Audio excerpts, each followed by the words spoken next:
Hey everyone, how's it going? Aaron Rift here from NoDQ.com. I am being joined by David Payne. How you doing tonight, David? Not too bad, Aaron.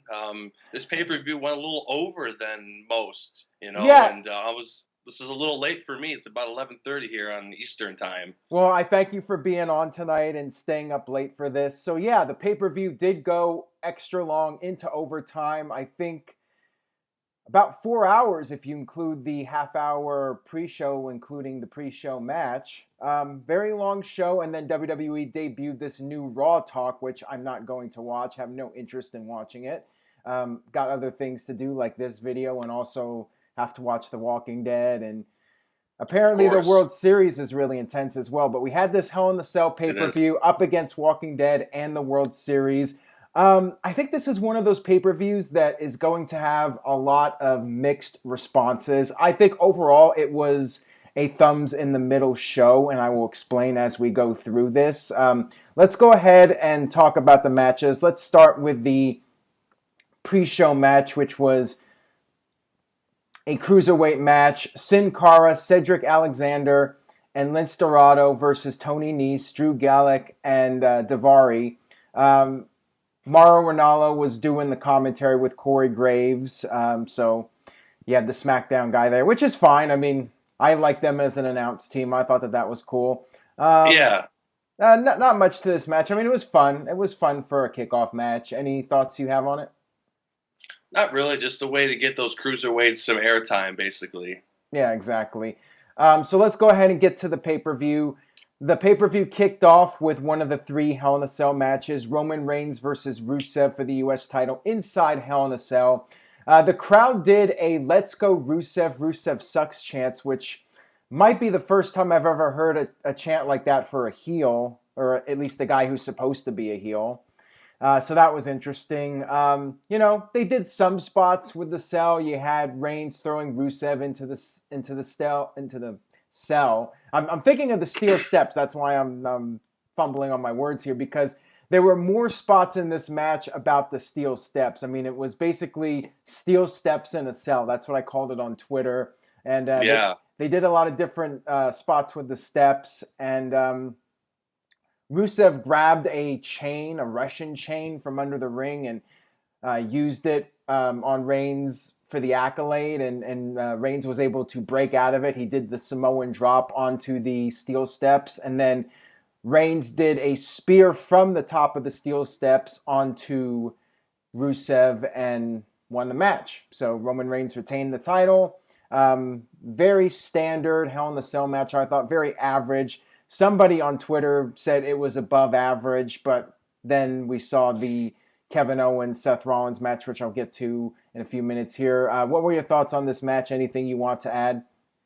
average at best, if I have to say. And yeah, were they taking a page out of Extreme Rules with John Cena and Brock Lesnar with all these steel step spots? I mean, come on. And it's funny because I wrote you on Twitter way back in August and said that, do you think do you think the fans are going to like rebel and chant for Rusev? And slowly they are. That's just going to show that most of the fans are along with me. And I don't know about yourself, but that's underwhelming to say the least. This whole rivalry kind of sucks. But I Well, I mean, maybe think I'm being too hard on I, Reigns. I I don't know. yeah, maybe. I mean, I think the match was fine. The crowd chanted USA and whatever. I think this was the end of the feud. It sure came off to me like it was the final match to end the feud, and Roman Reigns, as I expected when it was first announced, would be the conquering American hero to stop the evil foreigner Rusev. And, it played out pretty much exactly as I expected. So Roman Yeah. Reigns retained. The crowd was booing for the most part. There were some Reigns fans. So yeah, it was fine. It was fine. Average for Hell in a Cell match. Next up, we had Bayley versus Dana Brooke. Pretty much just a Raw match, nothing to it. Dana worked over Bayley's arm. Bayley made her comeback, won with the Bayley to belly, and that was it. So it was basically just Bayley getting her win back. Any other thoughts you had regarding this match? I just think Bayley's getting booked wrong, and she's losing a lot of momentum. It seems like the last few matches and even segments she's had with Dana Brooke, the fans are just not into it. So it is what it is, more or less a filler match, but it doesn't enhance either one of them in the storyline, if you ask me. Yeah, I really felt it did nothing for either of them. And Bayley, I mean, Dana Brooke, she's just not able to perform on the big stage at the level of the other women, and I agree. that's definitely not helping her. And yeah, it feels like Bailey's losing a little bit of momentum, but we'll see what happens. We'll talk more about Bailey at the end when we talk about the Hell in a Cell match with the women. Next up, we had Enzo and Cass versus Anderson and Gallows, and again, this was just Anderson and Gallows getting their win back here. I mean, they've been losing several times on television, and they finally pick up a pay-per-view win here. So, the problem is that it doesn't do Enzo and Cass any favors, and I really felt like Anderson and Gallows did not even gain that much from winning this match because it just felt like a throwaway Raw match. So I really felt that nobody got elevated from this. And the thing is, Enzo and Cass were making fun of Anderson and Gallows for being bland and all that stuff, and then they get beaten by the bland guys. So, I mean, I don't know. I just felt like it didn't do anybody any favors. It's that hashtag WWE logic, which basically goes against all real human logic. Yeah, I mean, I don't know. Like I said, I anticipate a heel team, and right now Anderson and Gallows are the top heel team to finally beat New Day. And then, Enzo and Cass will get a push, and they'll probably win it down the road. But so right now it's just kind of a back and forth thing with them. And yeah, they are bland. I'm sorry for the people that are club fans, and I know they were a big thing. They're just not. They're not really WWE material, at least not yet. So we'll see. Yeah. So not much to it. Next up, we had the second of the three Hell in a Cell matches. Kevin Owens versus Seth Rollins for the Universal title. I thought this was a great match. I mean, these guys were tearing it up, and they had a very physical match. Owens worked over the injured back of Rollins. Rollins had this tape on his back, which Owens ripped off. They were throwing each other into the cell. There was one cool spot where Owens threw Rollins into the cell from inside the ring like a lawn dart. Almost reminded me of Kevin Nash throwing Rey Mysterio into the trailer. Mysterio. Yeah, that looked really cool. And then they exchanged super kicks, and Owens hit Rollins with the clothesline. Fans started chanting, "This is awesome!" at that point. Owens stacked up two tables on the outside. He had one stacked up normally, and then he had another one which was on the apron leaning up against the cell wall. Then you had the referee accidentally getting hit with the fire extinguisher, and this led to Chris Jericho coming out because they had to open up the door to get the referee out of there. Chris Jericho comes in. He gets involved. He saves the day for Kevin Owens. Of course, Rollins was very upset, so he beat the crap out of Jericho. And hold on a second, my phone's going off. Okay. Owens hit the pop-up powerbomb, but Rollins kicked out. And you had the steel chair getting involved.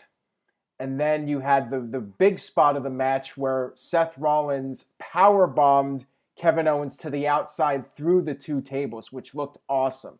Amazing spot. To me, the spot of the night. And, one of the more, I think will go down as one of the more memorable Hell in a Cell spots. It looked really good. Again, Jericho got involved. And then Kevin Owens set up the two chairs and did the power bomb to Rollins through the two chairs to retain the title. And after the match, Chris Jericho hit a code breaker onto Rollins. So I'm guessing the next feud will be Jericho versus Rollins. So no breakup yet. No breakup with the best friends. That storyline continues for now. What did you think of the match? And anything you want to mention that I did not cover? Well, the finish was different than we both had anticipated. I mean, really, it's all predicated on when Jericho's going to return to Fozzy. That's when you know there's going to be a serious storyline change or an implode with him and Kevin Owens. Yeah. But yeah, it definitely looked like it's going to be built to be Seth Rollins against Chris Jericho, probably on a few Raws, maybe a pay-per-view. I don't know. We got Survivor Series coming up. But it was questionably the match that saved the pay-per-view at that point because it was really bland. I was unenthused about it, and then this match to me kind of saved it, and the fans were into it as well. So, yeah, I thought this was an A match for sure. Yeah, this was an above-average Hell in a Cell match. This guy on Twitter was saying Reigns versus Rusev was an above-average match. What was this then? This must have been the greatest Hell in a Cell match of all time, which it wasn't, but it was pretty damn good. I mean, it's definitely, of the 35 Hell in a Cell matches, I would put this, easily in the top 10, maybe 7 or 8 or something like that. Very good Hell in the Cell match. I thought it was well Absolutely. done. Well Two done. guys in their prime too, so Well worked match. I thought it was laid out mm, very well, and all the big spots they did looked really good. So yeah, agreed. definitely a at least a 4-star match, if not even slightly better. So good Hmm. stuff from these guys. Then we had the cruiserweight title match. I feel so bad for these guys. They were given the death spot here. T.J. Perkins versus Brian Kendrick with this storyline where Kendrick was desperate, and before the pay-per-view started, they had this backstage segment, and Kendrick was begging TJ to lay down, but they just had their match, and then Kendrick tried to tape TJ's wrist tape to the ropes, to gain the advantage, and it was clear the storyline is that Kendrick was really desperate, and then Kendrick acted like he got hurt from the sliced bread #2, and literally nobody in the arena was falling for this, and nobody at home was falling for this. The only person falling for it was TJ. So we have a stupid baby face here falling for the obvious heel tactic, and Kendrick took advantage and won the title and tapped out TJ. Man, this made TJ look so bad, I thought. Yeah, What were your thoughts on the match? it really did, and yeah, it was a death spot match, and it's really unfortunate because it's like, for me, is if you really want to get these guys over and get that brand, that cruiserweight brand over, let them go out there and have the matches they were having at the Cruiserweight Classic. For anybody who has not seen that, go on the network and see the Cruiserweight Classic. It's phenomenal. It's some of the best in-ring stuff you'll see. Why don't we see it? Oh, because they'll show up the main eventers. Well, so what? The main eventers can hold their own. They still pull a lot of weight. You can still have a match that could revive a show, like having them go out there and do something. And they didn't. And now I haven't seen quite a storyline of that regard where guys really begging, saying, please let me win.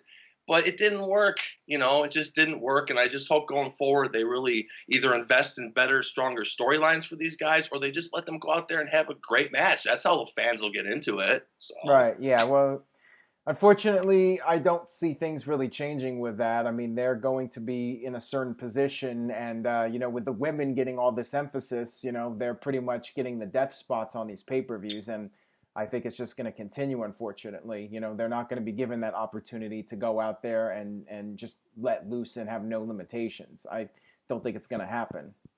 I know. Well, it's frustrating as a fan to watch to see that, but it is what it is. Yeah, I know a lot of people, and the thing that just bothered me the most of this was making T.J. Perkins' character look like a complete stupid idiot, if I might use a line from Jericho. Yeah, it did. It made him look very weak. Yeah, and then next up we had New Day versus Sheamus and Cesaro. New Day did their usual pre-match promo. What did you think of Enzo and Cass's promo before their match? Going back real quick.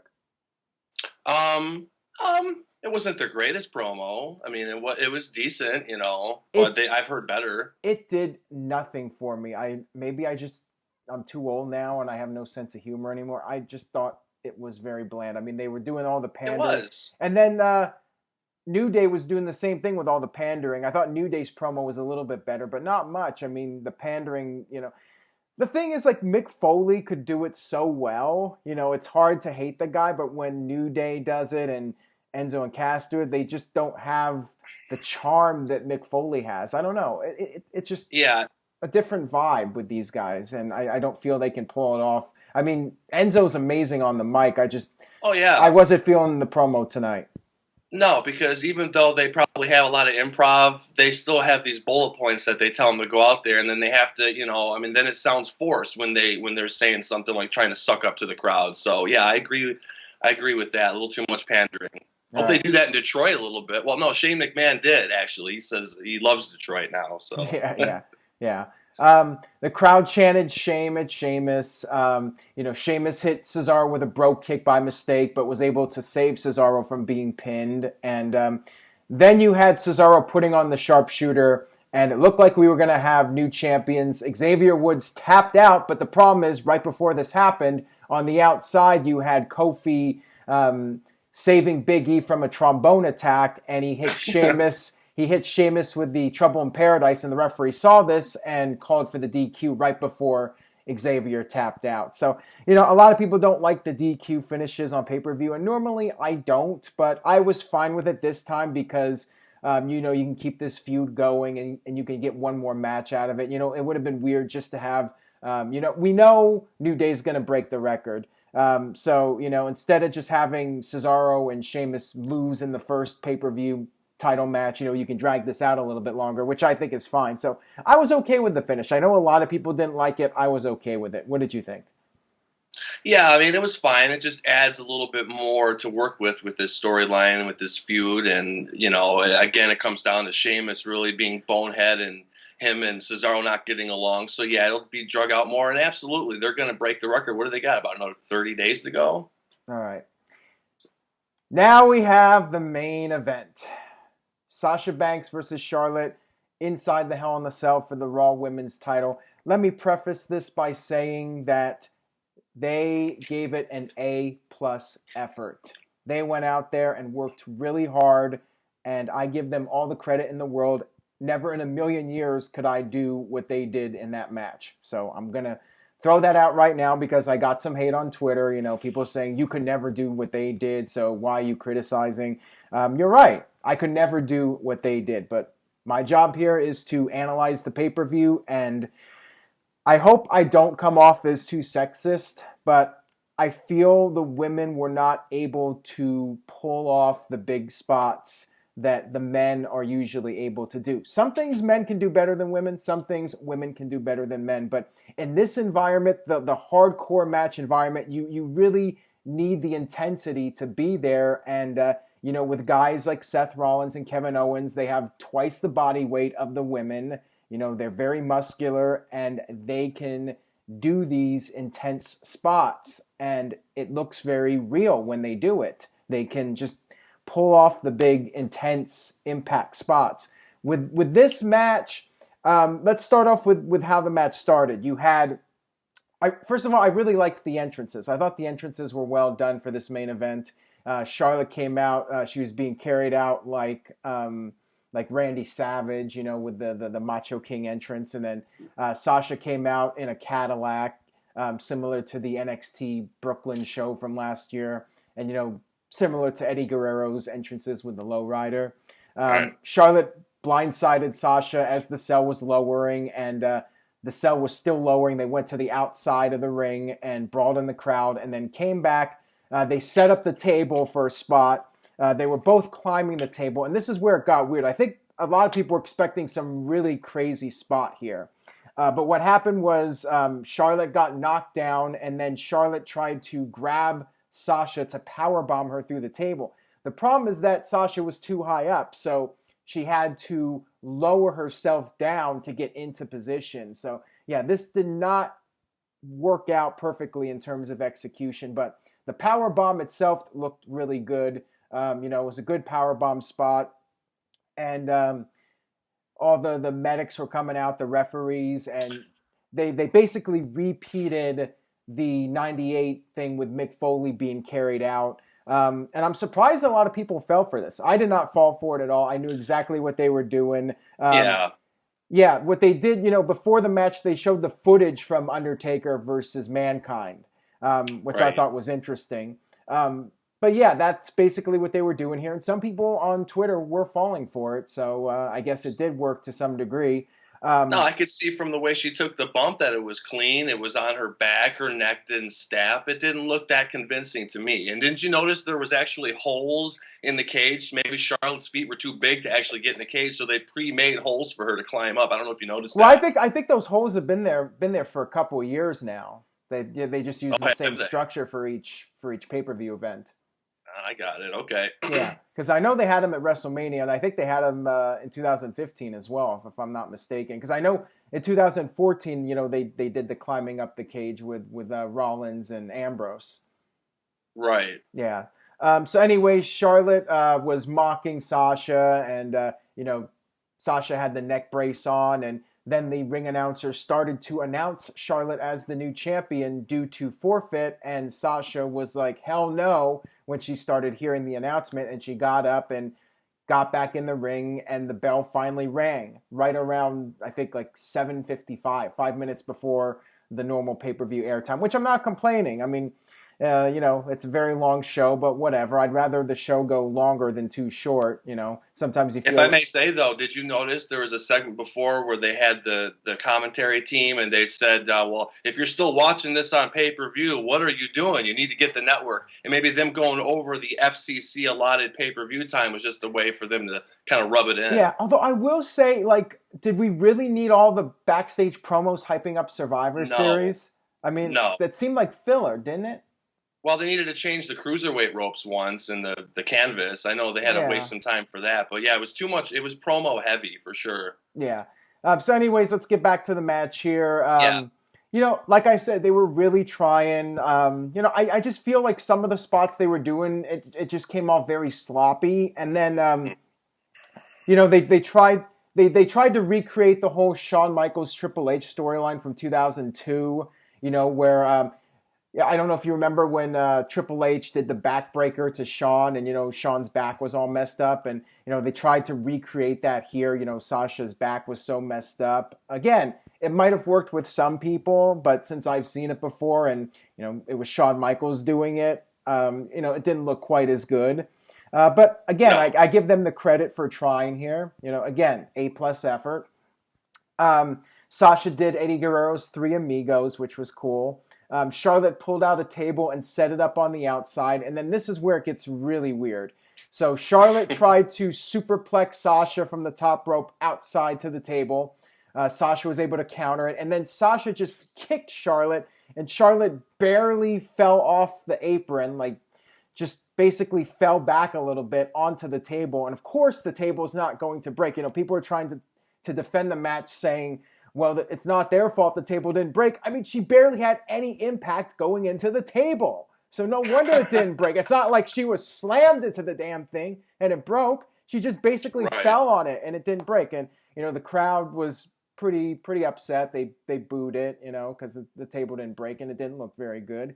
And me calling this out must mean I'm sexist. But, if it was the guys doing this, they would be going through that thing as hard as humanly possible, Like with Kevin Owens, he's going to powerbomb him with a ton of intensity, and that guy's going to go through the table unless it's one of those indestructible tables. And they do exist, I'm not going to say they don't exist or anything, but she barely left the ground going through this table. So whatever they were trying to do, it did not work here.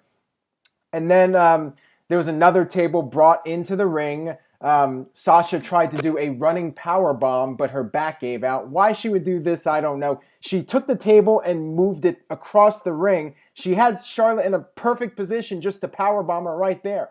Why did she do the running power bomb? Again, stupid baby face. And this isn't their fault. This is the booking, they shouldn't have done this.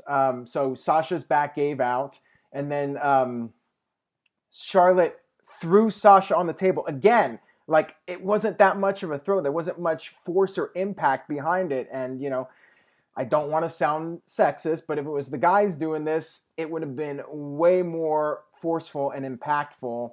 And it's not sexist, it's physics. It's just physics. I know people are going to get on my case about it, but that's just the way it is. And, I give the women all the credit in the world. They worked so hard here.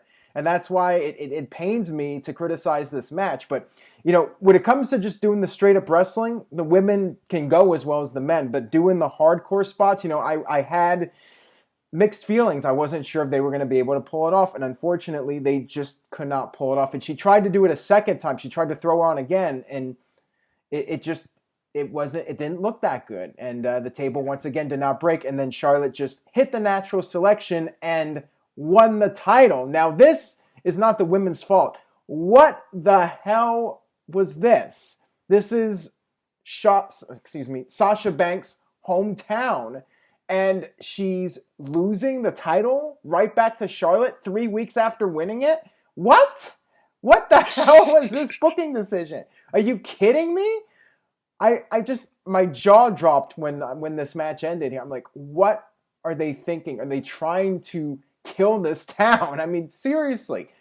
Well, first of all, too, though, you got to keep in mind, up to that point, that was the 5th title match, and nothing had changed hands to that point. So, I mean, in the back of my mind, I was thinking, well, something's got to give here, right? Yeah. I mean, what the hell were they thinking? And you could just hear the crowd. It was like WrestleMania 31 when Triple H beat Sting. Like, I was there live for that, and the crowd just was stunned in silence. Like, that was not what they wanted to see, and the crowd just went completely silent here. I could not believe that they booked this finish to end this show. I could not believe it. So, what were your thoughts overall on this match? Well, first of all, outside of the finish, and I'm going to be critical too, and I want to say, for first of all, Aaron Rift and myself are the furthest thing from misogynist or sexist, okay? This almost had nothing to do with the women. I had the booking completely was awful. First of all right, I commend WWE first for putting the women in a main event. I lobbied for that. But why do it in a Hell in a Cell? To me, you're putting them in the spot of having to do a lot of spots, and it's the first thing for them. If you're going to have the main event, just have a regular match for a title. I think it would have been more compelling, in my opinion. Yeah. You could have tried this out, in middle of the card, and then had the main event, a major pay-per-view down the road. I would have been all for that. But you kind of put them in a bad spot, and as you alluded to, it was very sloppy. And, I really hate to be critical on this match, but I just was. And also, I want to point out that whole putting her on the stretcher and all that took like at least 10 minutes. It seemed longer to me. And that just took the sale out of, that's just a waste. You could have had moves and stuff going on. And then it makes the title change look less credible for Charlotte, like she's beating somebody who's got a broken back. I don't know. It's so confusing and asinine. It's asinine 10, 11, and 12. In my opinion. And again, it's no knock on the women. I just think it's horrible booking. It's really bad. Yeah, and unfortunately, they could not do some things that might have made the match better without having to take the risks, like maybe having Charlotte bleed all over the place like Ric Flair. Obviously they can't Didn't do happen. that because it's PG. They can't do blood. There's the blood ban. And then the other thing, they could have maybe done the thumbtack spots. That would have been for an easy pop, or even gone out. Well, again, they can't do it because it's PG. The barbed wire. They could have done some of that stuff in the match to instead of them trying to do like the really physically demanding things that takes a lot of strength. You exactly. have to, large people that are very strong. Going through tables and stuff. The women should not be doing those kind of spots. So if that makes me sexist, then so be it. But I think like you said, it's just physics, and they shouldn't have been doing those spots. But the one table spot on the outside I thought looked good. Besides Sasha having to lower herself into position for the spot, just not able. At that point, you're not even able to suspend disbelief because she's clearly setting herself up for the move. I agree, and that was so early on in the match that it just seemed like it was just the start of things to come, and there was a lot of that. And again, I just think it's putting too much pressure on them, as you say, from a physical standpoint and a mental standpoint too, because you got to know all the spots in a specialty match like this. I just would have preferred to see the main events without having any props, but. It is what it is, and if I can give this pay-per-view a rating, it's definitely a C or below, maybe. I don't know. I don't even think that the build-up to this was that great. Like I alluded to on my video, I hate the contract signing thing. That's so lame. Yeah. Yeah, absolutely. It deflates it, if you ask me. So, yeah, I'm very critical about this Raw pay-per-view, and I just hope Survivor Series is better than this one. Yeah, the build-up wasn't good, and 3 Hell in a Cell matches is definitely overkill. I thought Rollins versus Owens was definitely the better match than the women's main event. And I think maybe Vince had the right idea. They did give the women a chance, which I'm glad. But why? What was up with that booking of the finish? Yeah. That is not the women's fault at all.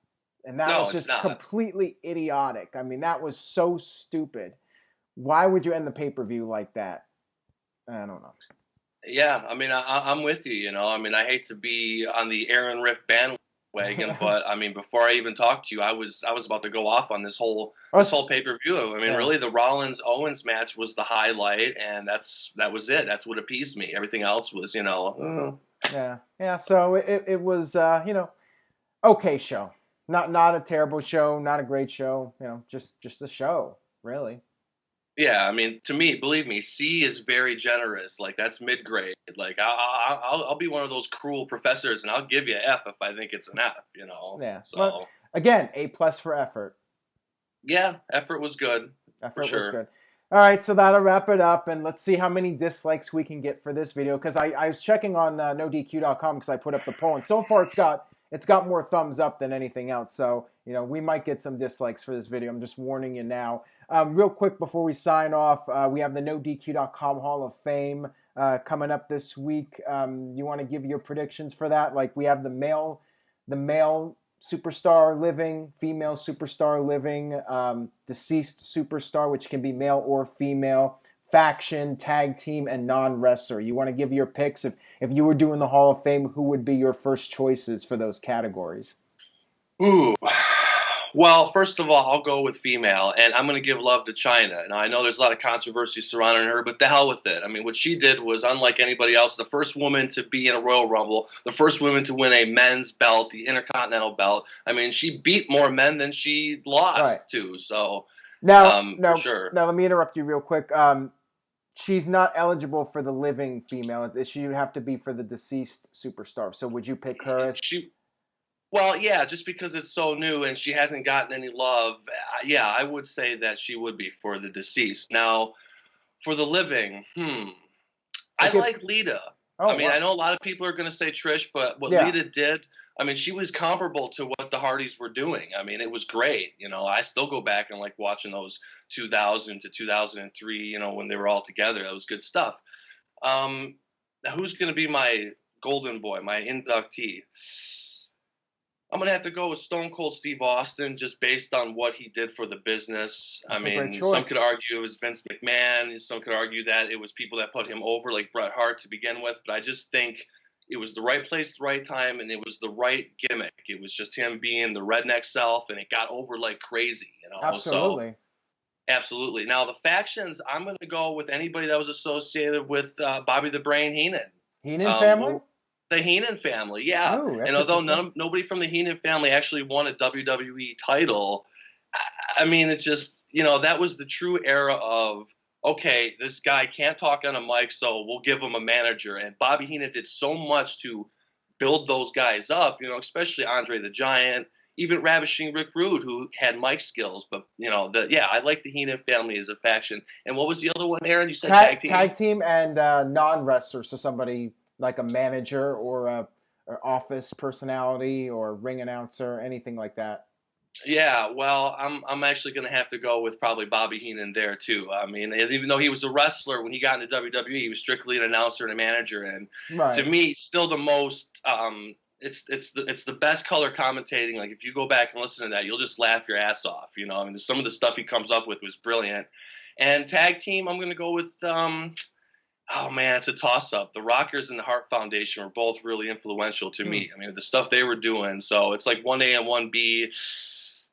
I guess I'll go with the Hart Foundation just because they had a really good dynamic, That's interesting choices, some different choices from what I've seen from the nominations. But, actually Bobby Heenan got a lot of nominations for the non-wrestler. So, yeah. I mean, Paul Heyman could be another one because he was also a promoter and the things he did with making people so good at promos when they went to ECW. I mean, his influence in the business alone, I mean, he could be in there as well. But I just love the Brain. His commentary was the best, Go back to the 92 Royal Rumble. Absolutely. All right. So thank you for your thoughts. No DQ Hall of Fame coming up this week. You'll be able to vote. Everyone will be able to vote. And thank you guys for checking out this video. Stay tuned to NoDQ.com for the very latest, and we will see you guys next time.